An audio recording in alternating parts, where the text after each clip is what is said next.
जय श्री कृष्ण। दोस्तों मित्रों, आखिर औरत का वह कौन सा अंग है जिसे हर रात पुरुष को बेशर्म होकर दबाने और चूसने से अचानक से अपार धन की प्राप्ति होने लगती है।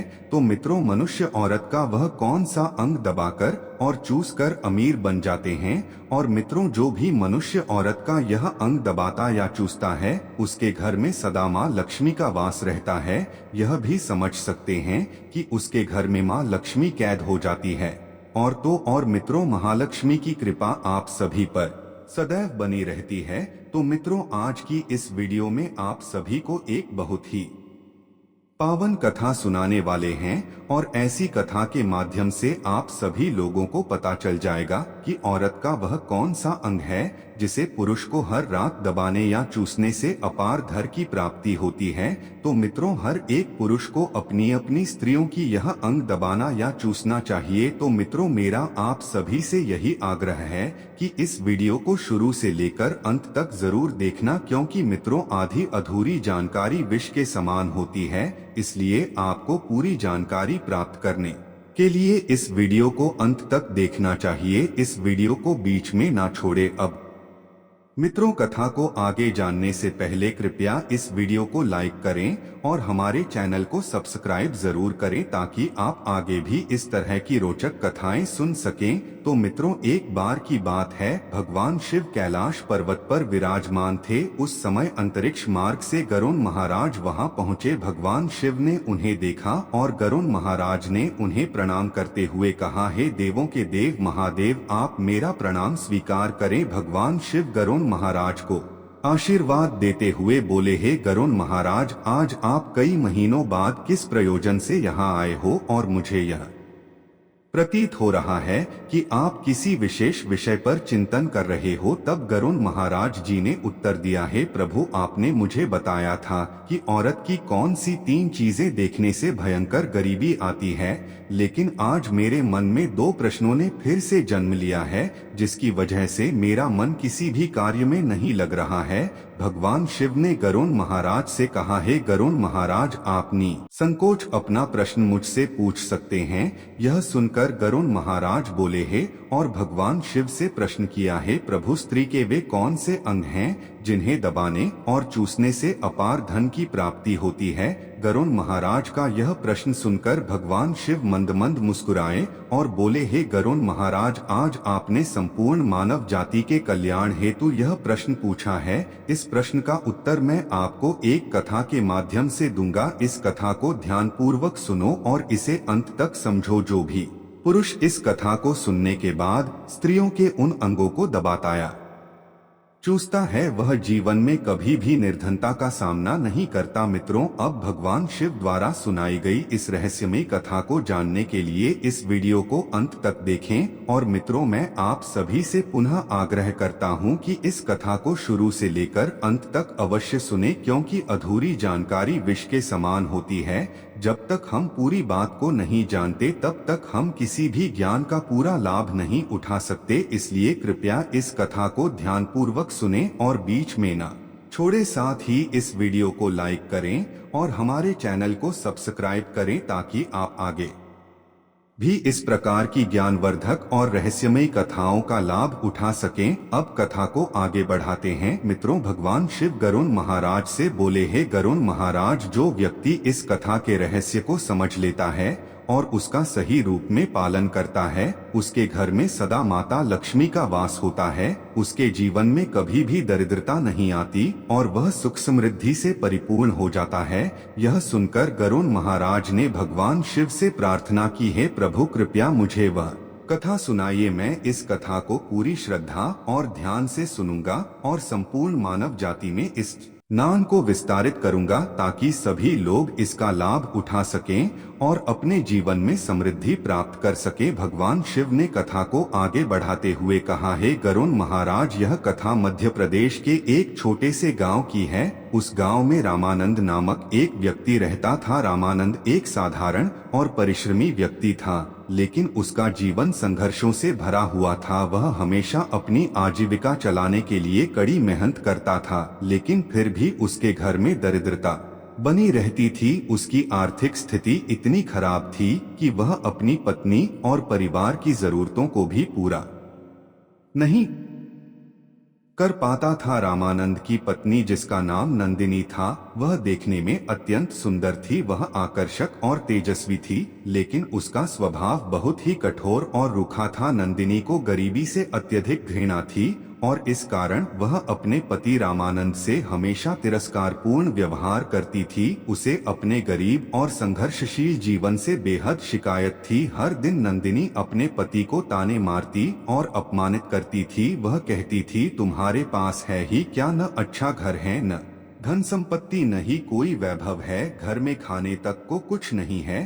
तुम्हारी गरीबी ने मेरा जीवन नर्क बना दिया है। मैं इस अभावग्रस्त जीवन से तंग आ चुकी हूँ। रामानंद अपनी पत्नी की इन कटु बातों को चुपचाप सहता रहता, क्योंकि वह जानता था कि वह आर्थिक रूप से कमजोर है और नंदिनी का यह व्यवहार इसी कारण है। लेकिन अंदर ही अंदर उसकी आत्मा आहत होती थी। वह रात रात भर यही सोचता कि आखिर ऐसा क्या करे जिससे उसकी दरिद्रता समाप्त हो जाए और उसकी पत्नी उसे सम्मान की दृष्टि से देखने लगे। वह दिन रात मेहनत करता, लेकिन उसकी गरीबी दूर नहीं होती थी। हर दिन संघर्ष बढ़ता जा रहा था और रामानंद की आशाएं धीरे धीरे समाप्त होती जा रही थीं। वह निराश हो चुका था और सोचता था कि क्या उसका भाग्य कभी बदलेगा, क्या कभी उसके जीवन में भी खुशहाली आएगी। अब मित्रों, आगे इस कथा में क्या हुआ, रामानंद को कौन सा रहस्य पता चला जिससे उसका जीवन बदल गया। भगवान शिव ने गरुड़ महाराज को कौन सा उपाय बताया, क्या वह उपाय रामानंद के जीवन में कोई चमत्कारी परिवर्तन ला पाया। मित्रों, इन सभी रहस्यों को जानने के लिए इस कथा को अंत तक अवश्य सुने। रामानंद के घर की हालत बेहद खराब थी। घर में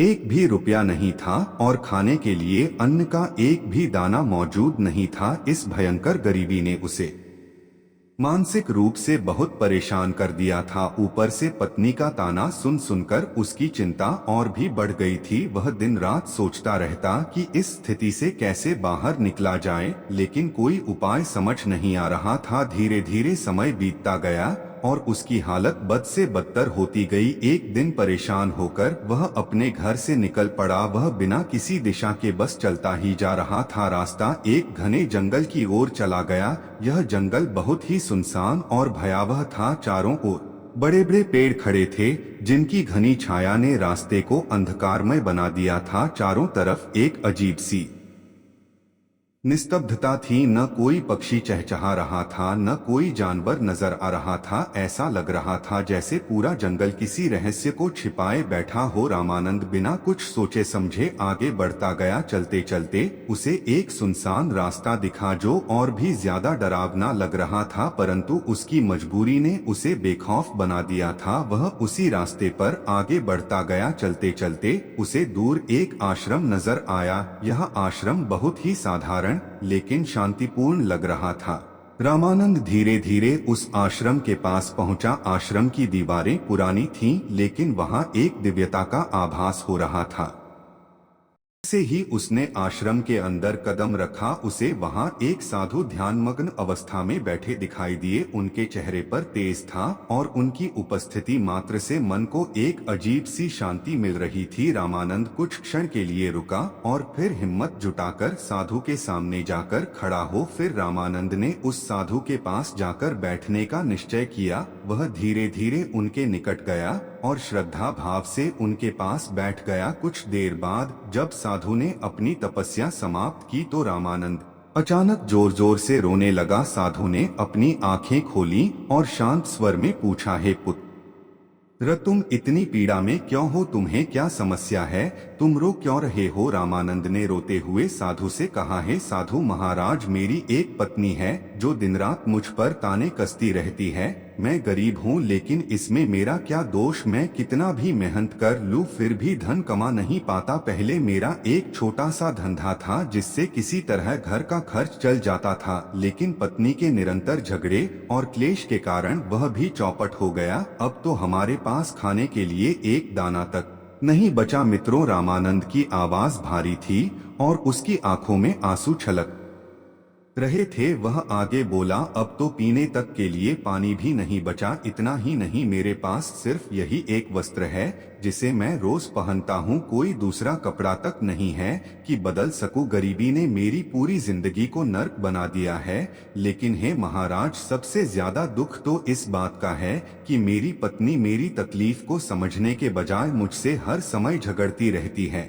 मैं उसे कितनी ही बार समझाने की कोशिश करता हूँ कि ताने मत मारा करो, झगड़ा मत किया करो, लेकिन वह मेरी एक भी बात नहीं मानती। रामानंद फूट फूट कर रोने लगा। उसने कहा, हे साधु महाराज, कारण मैं अपना घर छोड़कर यहाँ चला आया हूँ। अब मैं बहुत परेशान हो चुका हूँ और नहीं जानता कि आगे क्या करूँ। अगर ऐसा ही चलता रहा तो मैं कैसे जीवित रहूंगा। रामानंद की करुण भरी बातें सुनकर साधु महाराज ने अपनी आंखें बंद कर कुछ क्षण ध्यान लगाया। फिर उन्होंने धीरे से अपनी आंखें खोली और बड़े ही शांत स्वर में कहा, रो मत पुत्र, मैं तुम्हें एक उपाय बताने जा रहा हूँ जिससे तुम्हारी यह गरीबी समाप्त हो सकती है और तुम्हारा जीवन सुखमय बन सकता है। रामानंद ने आशा भरी नजरों से साधु की ओर देखा। उसकी आंखों में उम्मीद की एक किरण जाग चुकी थी। वह बेसब्री से साधु के अगले शब्दों का इंतजार करने लगा। मैं तुम्हें एक ऐसी बात बताता हूँ जो तुम्हारी किस्मत चमका देगा।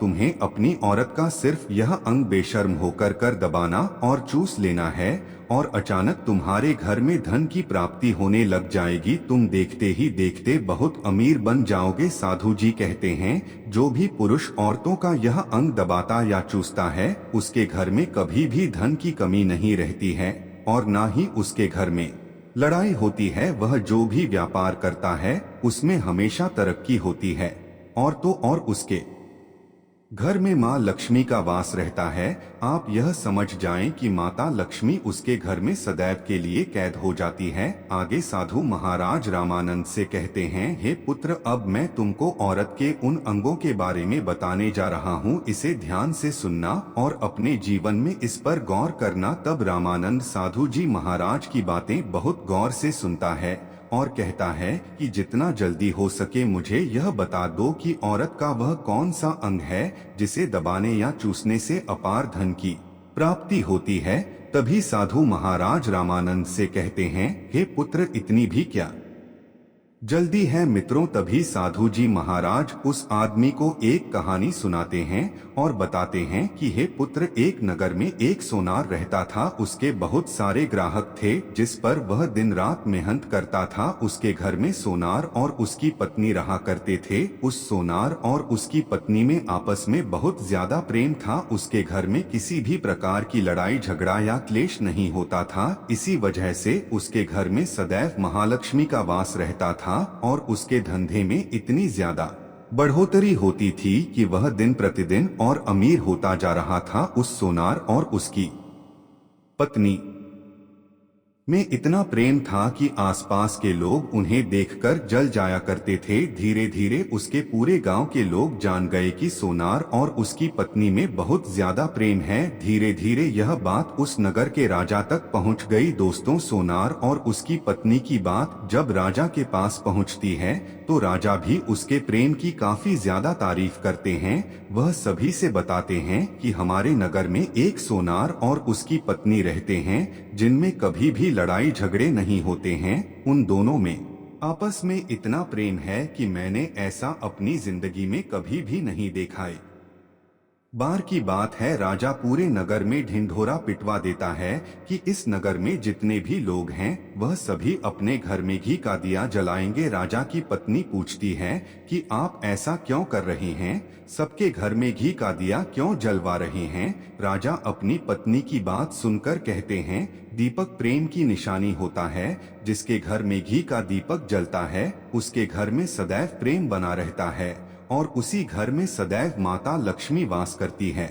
और मैं चाहता हूँ कि जो प्रेम सोनार और उसकी पत्नी के घर में है वह हमारे पूरे नगर में रह रहे पति पत्नी के बीच हो। इसीलिए मैं हर घर में दीपक जलवाना चाहता हूँ। दोस्तों, राजा के सैनिक जाते हैं और हर जगह नगर में दुग्गी और ढिंढोरा पीट देते हैं और कहते हैं, सभी नगरवासियों को न्याय सूचित किया जाता है कि सभी लोगों, महाराज का आदेश है कि सभी लोग अपने अपने घरों में घी के दीपक जलाएं और सभी के घरों में रात भर घी का दीपक जलना चाहिए। दोस्तों, राजा की बात मानकर सभी नगरवासी अपने अपने घरों में घी के दीपक जला देते हैं, लेकिन जैसे ही आधी रात होती है सभी के घर के दीपक बुझ जाते हैं, लेकिन सोनार के घर का दीपक वैसे ही जलता रहता है।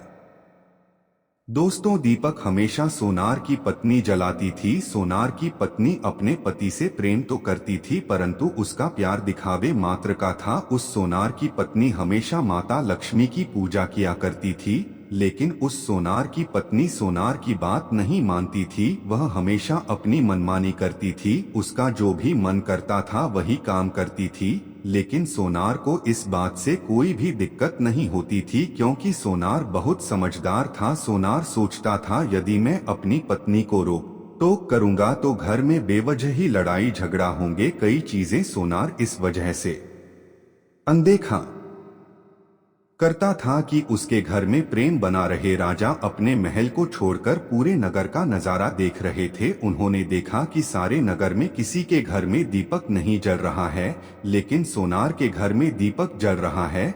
तब राजा अपनी रानी से बोलता है कि देखो, सोनार और उसकी पत्नी के घर में दीपक जगमगा रहा है, लेकिन पूरे नगर में कहीं भी दीपक नहीं जल रहा है। इसी से पता लगता है कि सोनार और उसकी पत्नी में कितना प्रेम है। तब राजा की पत्नी राजा से बोलती है कि जो सोनार और उसकी पत्नी में प्रेम है वह किसान की पत्नी की वजह से है, और इसी वजह से उसके घर में इतना ज्यादा प्रेम है। दोस्तों, जब राजा रानी की बात सुनता है तो कहता है, नहीं, तुम्हारा सोचना गलत है। जो प्रेम सोनार और उसकी पत्नी के बीच में है वह उसकी पत्नी की वजह से नहीं है, बल्कि वह सोनार की वजह से है। रानी कहती है कि सोनार की पत्नी बहुत ज्यादा समझदार है, आपका सोचना गलत है, और यही वजह है जो कि उनके घर में कभी भी लड़ाई झगड़ा नहीं होता है। राजा कहता है कि सोनार समझदार है, और रानी कहती है कि सोनार की पत्नी समझदार है। दोस्तों, इसी तरह कुछ देर चलता रहा। इसी बात को लेकर राजा और रानी के बीच काफी झगड़ा हो गया। इसके बाद रानी राजा की दाढ़ी उखाड़ ली और राजा ने रानी को उठाकर पटक दिया। इसके बाद राजा कहता है, हम लोगों को झगड़ा करने की जरूरत नहीं है, क्यों ना हम सोनार और उसकी पत्नी की परीक्षा ले। सारा दूध का दूध और पानी का पानी हो जाएगा। लड़ाई करने के बाद इस बात पर राजा और रानी दोनों सहमत हो गए और दोनों की परीक्षा लेने के लिए तैयार हो जाते हैं। तब राजा अपने महल में जाता है और एक युवा सैनिक को बुलाता है और युवा सैनिक से बोलता है कि तुम सोनार के पास जाओ और जो जो प्रश्न मैं तुमसे बोल रहा हूँ वह तुम सोनार को बोल देना। वह युवा सैनिक बोलता है, ठीक है महाराज। वह सैनिक राजा की बात सुनकर सोनार के पास जाता है। उस समय सोनार की पत्नी खेतों में गई थी, लेकिन सोनार की कुछ तबीयत ठीक नहीं थी। इस वजह से वह आज के दिन व्यापार करने नहीं गया था। इस समय वह सैनिक सोनार के घर पहुंच जाता है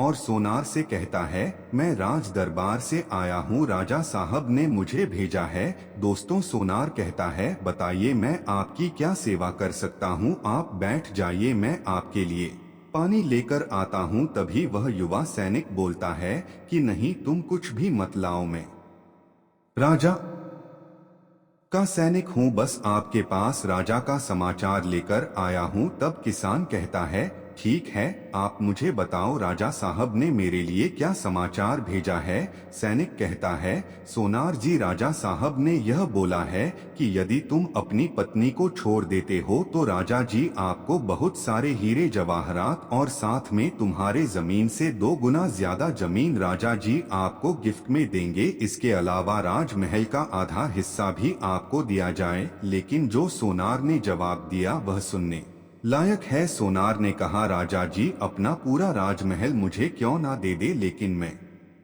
अपनी पत्नी को नहीं छोड़ूंगा। जाओ और अपने राजा से कह दो सोनार ने ऐसा कहा है। सैनिक जाता है और राजा को सारी बातें बताता है। इस समय रानी वहां पर सैनिक की बात सुन रही थी। सुनने के बाद रानी ने कहा, आपने सोनार की तो परीक्षा ले ली, लेकिन किसान की पत्नी की परीक्षा नहीं ली है। इस तरह से हम कैसे पता कर सकते हैं कि कौन समझदार है? इसके बाद रानी ने कहा कि अब मैं भी सोनार की पत्नी की परीक्षा लेना चाहती हूँ। जब दोनों की परीक्षा हो जाएगी तभी पता चलेगा कि कौन समझदार है। फिर रानी ने भी एक युवा सैनिक बुलाया और कहा कि मेरी बात सोनार की पत्नी को बोलना, और याद रखना यह बात तभी बताना जब सोनार वहां पर ना हो। सैनिक ने पूछा कि रानी क्या बात बतानी है, वह तो बताओ। तो रानी ने सैनिक को सारी बात बता दी। सैनिक सोनार के घर जाता है और उसके घर में आवाज लगाता है तो उसके घर से सोनार की पत्नी निकल कर आती है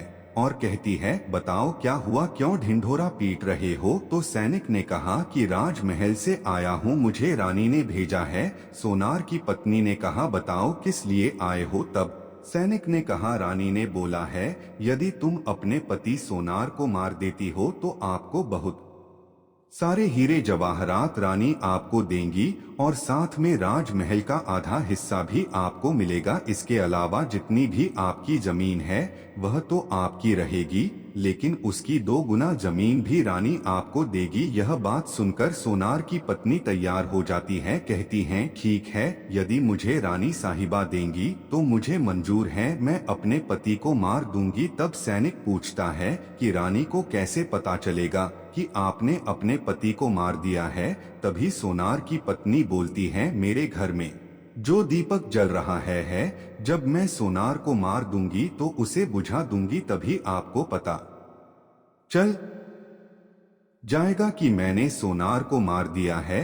अब सैनिक सोनार की पत्नी की बात सुनकर राजमहल जाता है और रानी को सारी बात बताता है। सोनार की पत्नी की बात सुनकर रानी बहुत अचंभित हो जाती है। राजा और रानी को स्त्री जात से नफरत होने लगती है। उसी समय राजा अपने नगर के सभी लोगों को बुलाता है और कहता है कि मैं चाहता हूं कि मेरे और मेरी पत्नी की वजह से सोनार की जान ना जाए। तुम लोग ऐसा करो, उस सोनार के घर जाओ और सारी बातें बता दो और उस किसान को बचा लो, वरना किसान की पत्नी उसे मार देगी। इधर सैनिक सोनार के घर जाते हैं और सोचते हैं कि सोनार की पत्नी सोनार को रात में मारेगी और दिया बुझाऊं, इससे पहले ही हम सोनार के घर में पहुंच जाते हैं और सोनार को बचा लेते हैं। दोस्तों, जैसे ही राजा के सैनिक सोनार के घर पहुंचते हैं तो देखते हैं कि सोनार तो मरा पड़ा हुआ है। तो सैनिक सोनार की पत्नी से बोलते हैं कि तुमको तो सोनार को रात में मारने के लिए बोला गया था, लेकिन आपने अभी सोनार को क्यों मार दिया? तब उस सोनार की पत्नी बोलती है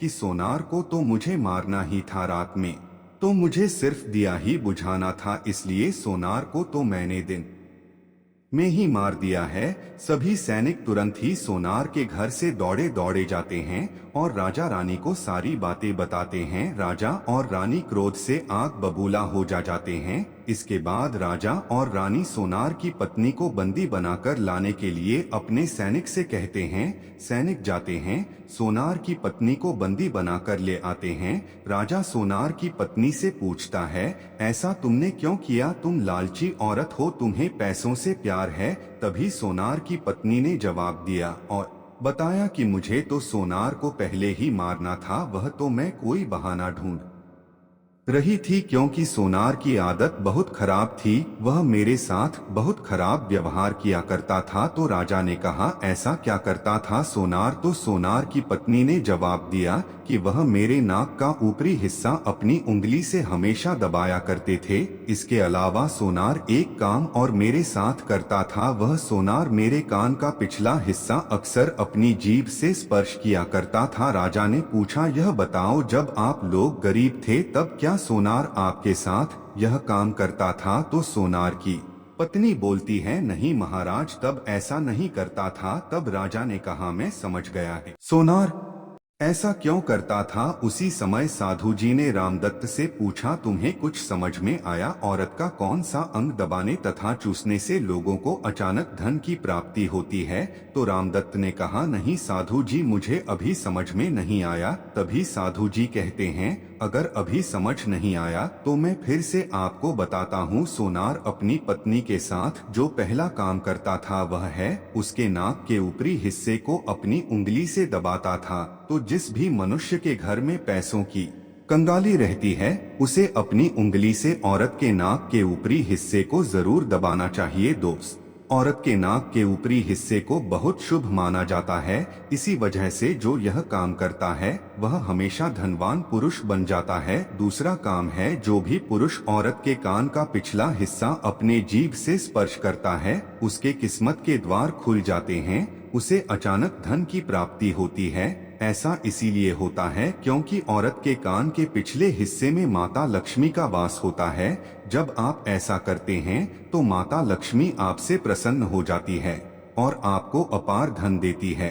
और आपने एक बात तो जरूर सुनी होगी, औरतें माता लक्ष्मी का रूप मानी जाती हैं। यही वजह है इस संसार में जो भी मनुष्य यज्ञ पवित्र काम करता है उसका घर धन से भर जाता है, जो कि इस कहानी में सोनार भी अपनी पत्नी के साथ करता था। लेकिन आप जब भी ऐसा काम करें तब आपको अपनी पत्नी को पूरी बात बता देनी चाहिए, अन्यथा आपके जीवन में ऐसा अनर्थ भी हो सकता है। मित्रों, आगे भगवान शिव जी कहते हैं, हे गरुण महाराज, आपको आपके सभी प्रश्नों के उत्तर मिल गए। तो गरुण देव कहते हैं, हे प्रभु, मुझे मेरे प्रश्नों के उत्तर मिल गए हैं। अब मैं इस रहस्य को पूरे मानव जाति में विख्यात करूंगा और इसी रहस्य के कारण सभी की गरीबी दूर हो जाएगी और उसके घर में माता लक्ष्मी सदैव वास करती है। मित्रों, अगर यह कथा आपको दिलचस्प और प्रेरणादायक लगी हो तो कृपया कमेंट्स में जय श्री कृष्ण जरूर लिखें। इससे मुझे बहुत खुशी होगी